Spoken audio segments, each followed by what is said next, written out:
ओम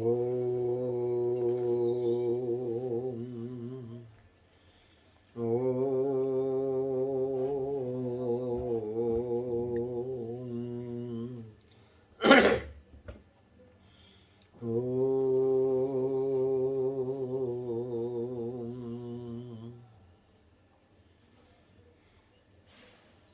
ओंकारं बिंदु संयुक्तं नित्यं ध्यायन्ति योगिनः कामदं मोक्षदं चैव ओंकाराय नमो नमः। ओम नमः शिवाय। अनंत कोटि ब्रह्मांड नायक स्वयंभू से गौतमेश्वर महादेव जी के चरणों में बार बार कोटि कोटि प्रणाम एवं प्रातः स्मरणीय अर्चनीय वंदनीय ब्रह्मलीन पूज्यपाद गुरुदेव के चरणों में कोटि कोटि प्रणाम। सब ओम नमो नारायणाय। प्रातः स्मरणीय अर्चनीय वंदनीय समस्त आचार्य भगवान के चरणों में बार बार कोटि कोटि प्रणाम एवं क्षोत्रिय ब्रह्मनिष्ठ परिवाज का आचार्य अनंत विभूषित समस्त संत वृंद के चरणों में कोटि कोटि प्रणाम एवं प्रिय भक्तजनों, भक्तवती माताओं, युवान दोस्तों, प्यारे बच्चों, आपके सब के हृदय में विराजमान भगवती गंगा जी को मेरा कोटि कोटि प्रणाम। बिनु सतसंगन हरि कथा तेहि बिनु मोहन भाग, मोह गए बिनु राम पद होयन दृढ़ अनुराग, बिनु सतसंगन हरि कथा। देखो, इसका नाम है सत्संग। किसका संग? सत्य का संग। कोई भी व्यक्ति सत्य का संग करेगा, कभी भी उसकी हार नहीं होगी, कभी भी हार नहीं होगी, ये निष्फल नहीं जाएगा।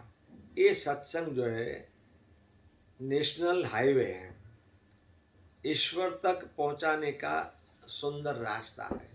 जो गुरुजनों ने, ऋषियों ने, हमारे महामुनियों ने रास्ता हमको दिखाया है कि सत्संग करो। सत्संग से ही जीवन का परिवर्तन होगा, जीवन का रास्ता दिखेगा, आपको पता चलेगा कि आप कौन है और किस काम के लिए आप आए हैं। हम उल्टा काम कर रहे हैं, जिस काम के लिए हम आए वो तो भूल ही जाते हैं। एक व्यक्ति इतना सत्संग प्रेमी था, इतना सत्संग प्रेमी मत पूछो, एक भी दिन सत्संग छोड़ेगा नहीं, कुछ भी हो जाए।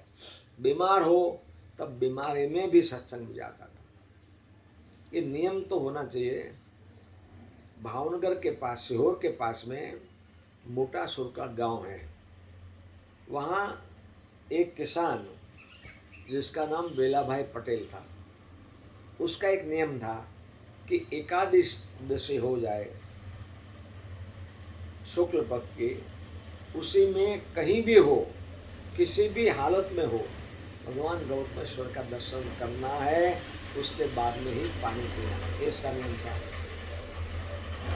संयोगवशात उसको उस समय में सौराष्ट्र राज्य था, उसकी राजधानी राजकोट में थे और मुख्यमंत्री ढेबर भाई पटेल थे, पंत प्रधान, उनके पास बैठे थे और पानी आया तो उसने पानी नहीं लिया। बोले क्यों पटेल, पानी पियो? बोले मेरा नियम है, आज एकादशी है, मैं गौतमेश्वर भगवान का दर्शन करूँगा, उसके बाद। बोले आप तो राजकोट में हैं, कब आप पहुँचोगे सुरका, कब गौतमेश्वर जाओगे? बोले प्राण चला जाए तो भले चला जाए। तो उनके नियम देख के सौराष्ट्र सरकार के पंत प्रधान ढेबर भाई ने अपनी गाड़ी दिया और वो गाड़ी लेकर राजकोट से गौतमेश्वर आए। ये सच घटना है हमारे सामने की, इसको बोलते हैं नियम। वो आदमी बहुत सत्संग प्रेमी था, घर से नहा धो के, शुद्ध कपड़ा पहन के, पवित्र कपड़ा पहन के सत्संग की ओर जा रहा था। अब कितने सालों का नियम था, और नियम की परीक्षा भी होती है। आधे रास्ते पहुंचा तो एक खड्डे में वो गिर गया, कपड़े कीचड़ वाले हो गए, जल्दी जल्दी घर वापस आया, स्नान करके फिर नए अच्छे कपड़े, शुद्ध कपड़े पहन के फिर सत्संग में जाने लगा। उसी जगह पे जहाँ गिरा था वहाँ आया तो वहाँ दोबारा गिर गया। फिर घर वापस आया, कपड़े बदल के, नहा धो के कपड़े बदल के फिर वहाँ से निकला। तीसरी दफ़ा वहाँ आया तो एक आदमी हाथ में मशाल लेके खड़ा था। उसने कहा भाई इस तरफ चलो आप, और वो आदमी सत्संग भवन तरफ पीछे पीछे चला, और सत्संग भवन आया तो वहाँ रुक गया बाहर। पहले वाले आदमी ने कहा भाई आप भी सत्संग सुन लो, सत्संग से आपका जीवन परिवर्तन होगा, आपको आनंद आएगा, और ये तो सत्संग है यहाँ। बोले नहीं भाई मैं नहीं आ सकता हूँ। बोले क्यों नहीं आ सकते? बोले मैं काल हूँ और मैं ही परीक्षा करने आया था कि आप कैसे सत्संगी हो। एक दफ़ा आप वापस गए तो भगवान ने आपके सारे पाप नष्ट कर दिए। दोबारा वापस गए घर पे तो आपके परिवार का सब गुनाह भगवान ने माफ़ कर दिया। तीसरी दफ़ा हमने आपको नहीं गिराया कि सारे गांव का पाप नष्ट करोगे। तो ये सत्संग का फल है। अब देखो हमारे घर में कोई मेहमान आ जाए और ये हम पूजा करते हैं, पूजा छोड़ के आइए आइए आइए आइए करके भगवान एक तरफ रह जाएगा और हम उनकी सेवा में लग जाएंगे। और फिर घर वाले कहा अच्छा ठीक है भाई चलो कल पूजा कर लेंगे, भगवान को अपने स्थान में बिठा दो, बच्चों को कह देंगे। देखो तो फिर बच्चे बड़े हैं, मेहमान बड़े हैं कि भगवान बड़े हैं, इतना ही कर लो। कुछ भी हो जाए, मेहमान घर वाले को बोलो भाई उनको रिस्पेक्ट साथ बिठाओ, आगता स्वागता करो, मैं पूजा करके आता हूँ अभी, पूजा छोड़ के नहीं। अब फ़ोन आ जाएगा तब फ़ोन भी उठाएंगे, चालू पूजा मेहमान का पाठ चलता हो या विष्णु सहस्त्र शिव सहस्त्र, वो सब छूट जाएगा। हाँ हेलो हेलो, हाँ जी बात करिए क्या बात है कि बस गप्पा सपा में लग जाए। क्यों? यदि आपके जीवन का श्रेष्ठ कोई चीज़ हो, ईश्वर हो, तब तो उनको आप गौण मानोगे, लेकिन उनको गौण नहीं मानते हो। आप तो उसी चीज़ को मेन मानते हो जो जो आया वो आपके लिए वो मौन है, मेन है। जीवन का भौतिक पदार्थ या तो जो असत्य है, वो जीवन के कोई भी व्यक्ति आपके सामने आ जाए तो भगवान सुप्रीम पावर है, उनको छोड़ के, सत्संग छोड़ के, पूजा छोड़ के उसी के आगता स्वागता में लग जाएगा। इसका अर्थ ये नहीं कहता हूँ कि भाई कोई आया उसको मत बुलाओ, उसको इशारा से कहो बैठो मैं पूजा करता हूँ, मैं आया, हाथ जोड़ के उनको नम्रता से स्वागत करो। ये नहीं कहता हूँ अवेक हो जाओ, जो आया है उसमें भी भगवान है, लेकिन भगवान भगवान है, उनको आप साक्षात भगवान मानते हो, यदि सुप्रीम पावर आपके लिए मानते हो, यदि आपके जीवन का श्रेष्ठ चीज़ उसके मानते हो, तो फिर उनको छोड़ के दूसरी प्रवृत्ति नहीं करनी चाहिए। ये सत्संग का फल है। खुद काल आपको वहाँ तक पहुँचाया, सत्संग घर तक पहुँचाया। देखो 2 दफ़ा उनका काल आ गया था, लेकिन वो सत्संग कर रहा था, उस कारण सत्संग से उसको बचा लिया।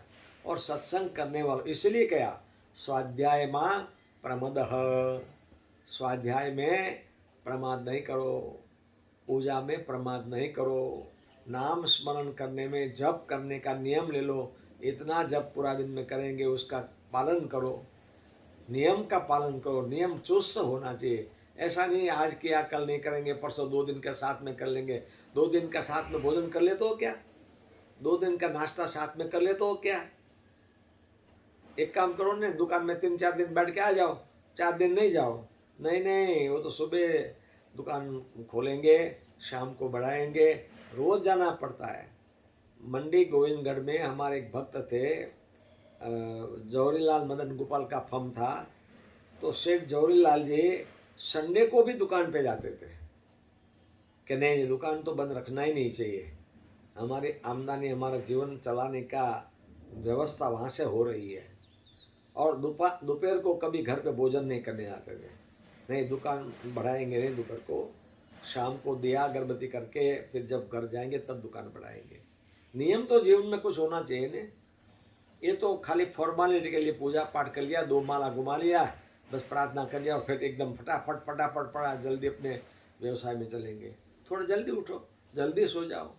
लेकिन स्वाध्याय में श्रुतियों ने कहा है, स्वाध्याय माँ प्रमदः, स्वाध्याय में प्रमाद नहीं करो, गुरु सेवा में प्रमाद नहीं करो, भगवान की सेवा में प्रमाद नहीं करो। अपने व्यवहार में प्रमाद करते हो क्या?